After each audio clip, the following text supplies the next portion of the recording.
you committed May 4th. Mm-hmm. Who were your top offers when you committed? I think my top, pretty much Texas A&M, Oklahoma. I think Oklahoma State were pretty much my top three. Okay. So why Oklahoma? I mean, I think all the factors depending on like talking to Coach Odom and pretty much the whole defensive staff, it really kind of set themselves apart compared to the other schools. It was just kind of like a no-brainer myself, and especially after that virtual visit, kind of just was like I took other ones and I was like, this just blow everything away. And I didn't really want to wait, and I knew COVID would pick up and it was going to delay a ton of my unofficials, so I just kind of didn't really want to wait. I think you were the first to commit during the pandemic. Really? At I didn't OU, know that. at Oklahoma. Yeah. So that was a unique situation and a unique vision. When they presented the virtual visit to you, what stood out and why, when you left and compared it to the other schools and said, this is the one I want. How did that all shake out? I mean, they took everything, like the extra mile. I mean, I was talking to the president of the school, athletic directors.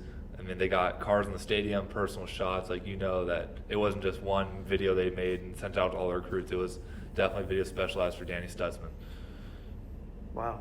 Mm-hmm. What were you looking for in a school? When you think about college and you think about 4 years and you think about a degree and a career and that kind of thing, what were you looking for? I mean, really, it's all about coaching staff because that's who you're with for all 4 years. So I wanted to have a staff that I knew was going to be there for all 4 years, and I think Coach Lincoln and is going to be there all 4 years, and he's going to bring that staff, keeping it with they're going to build something great and have a chance to compete for his national championship. Mm-hmm.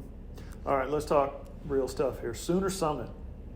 How did this come about? Tell me about your role in it and your participation with Caleb and making sure, hey man, don't forget about me, or whatever the interaction was. Yeah, I mean, Caleb reached out to just some of the recruits. He kind of sent our Snapchat group chat, and I texted him after. I was like, let me get more information. I mean, I haven't seen the school yet, and so I had to come out here. I mean, and once I found all the information, I told my dad, and he didn't even ask anything. He said, we're in, like, let's go.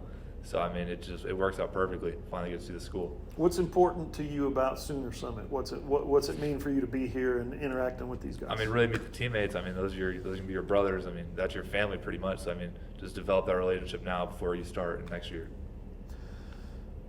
You've met Caleb's dad, mom. Mm-hmm. Have you met him before, or was this the? This is the first time meeting them, and they're great people. I mean, it's hard to set this all up now. I can only imagine, and just taking the time and really go extra mile in recruiting, that's awesome. They're doing dinner. They're arranging for you guys to hang out, play football. Tell me about some of the plans. We're going to Topgolf actually after this. So I mean, it just kicks you off the swing a little bit. But I mean, it's awesome. Just doing so much for the guys, just like meet each other and just build that brotherhood. They're moving here. Yeah. Their family, the mom and dad, are moving here. Carl and Dana are going to be living in Norman, Oklahoma, or Oklahoma City, whatever. What does that mean to you, knowing that they're establishing these roots for not just Caleb, but for his classmates? No, I mean, it's awesome. I mean, I'm not surprised. That's the first time hearing about it. But they seem like the family that's going to do that. Just they're all in. They fully support Caleb. I mean, it's awesome because Caleb's always going to be there. You're always going to have that family kind of. That's the quarterback, someone to look up to, rely on. Mm-hmm. Tell me about trying to train during a pandemic. I'm an old guy, and this has never happened in my lifetime. I have no idea. Yeah, I mean, for a lot of players, like unfortunate enough, didn't have a weight room to go to, didn't have a gym or whatever. But actually, my neighbor had a full weight room I was able to use every day. So I kind of use that as an advantage because other kids weren't working out, and I was lifting every single day. So it was a blessing. So you were able to stay fit, mm-hmm. but you can't do tackling. You can't have spring football. Mm-hmm. You can't hang out with your classmates in school. Yeah, it was kind of, there's some negative aspects of that with the train. I mean, missing my senior year of spring ball, and now I'm missing some games potentially. I mean, it's crazy. Yeah, that's my next question was what's the latest for your high school football season? They actually decided, we're already scheduled for September 4th, our first game.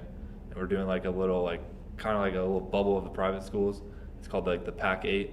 And it's going to be all the teams that have similar restrictions. So we know it's going to be safer for COVID. And so we can actually play finally. You guys taking tests, the COVID-19 test? Just a negative test before, and then we're trying to limit breaks by social distancing and having masks on all the time. Wow. Isn't it weird? it's Don't so you just want to play football and hang out with your friends? It's terrible. You're running drills and you take off the mask for a second, you have coach yelling at you like, why is the mask off? But I mean, it's what you got to do to play football now. Have you had trouble breathing, catching your breath? fogging up like my glasses, for instance. It's just a little, sometimes catching breath.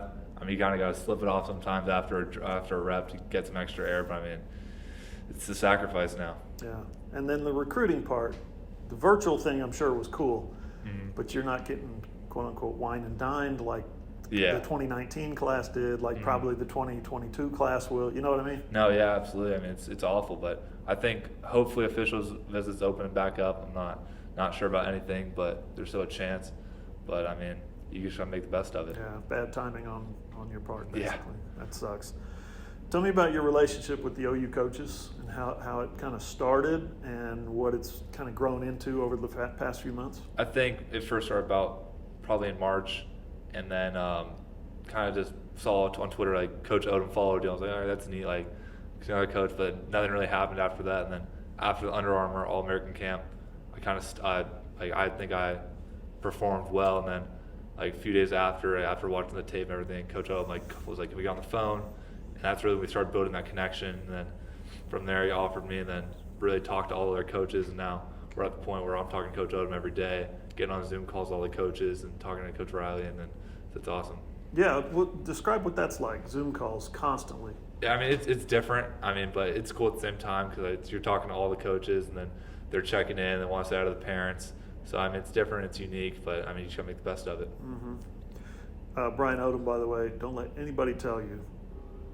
He and I went to the same high school. Really? Yeah, not at the same time, obviously, but he was an unbelievable running back. No, I've seen the highlights. Oh, my God. I've seen the highlights. He was... He held many records. He had like 55 touchdowns this senior year or something crazy like that. He was unbelievable. I'm like, where was this guy when I was playing? You know, we could have used a workhorse like that in our backfield. Oh, trust me, I've seen the highlights, man. The trust and connection and communication that you have with the OU coaching staff, is that hard to build? I think so. You're in Florida and you're doing everything by Zoom? Or Yeah. How's that work? I mean, it's different. I mean, because they haven't actually seen me in person yet, which is kind of crazy to think about. But I mean, they put the faith into me that I'm the player they see themselves needing, the player they trust their defense with, that middle linebacker. So I mean, that trust goes both ways. What's your why? What's your reason? What's the most important things to you when you pick a college and you look at 2 years down the road, 5 years down the road, 20 years down the road as a career, whether it's your parents or your future children or whatever it is? What's your why? What drives you? I mean, really, what's going to give me the best chance to play at the next level? What's going to give me the NFL? What's going to give me the best degree so I can further myself in education? Really, I'm going to major in business so it can give me the best education at the same time providing the best football experience. What are you going to do with the business degree? I'm going to get a business degree in entrepreneurship and then study under my dad and then hopefully take over the family business. Okay. What kind of business? He does commercial painting. Commercial painting.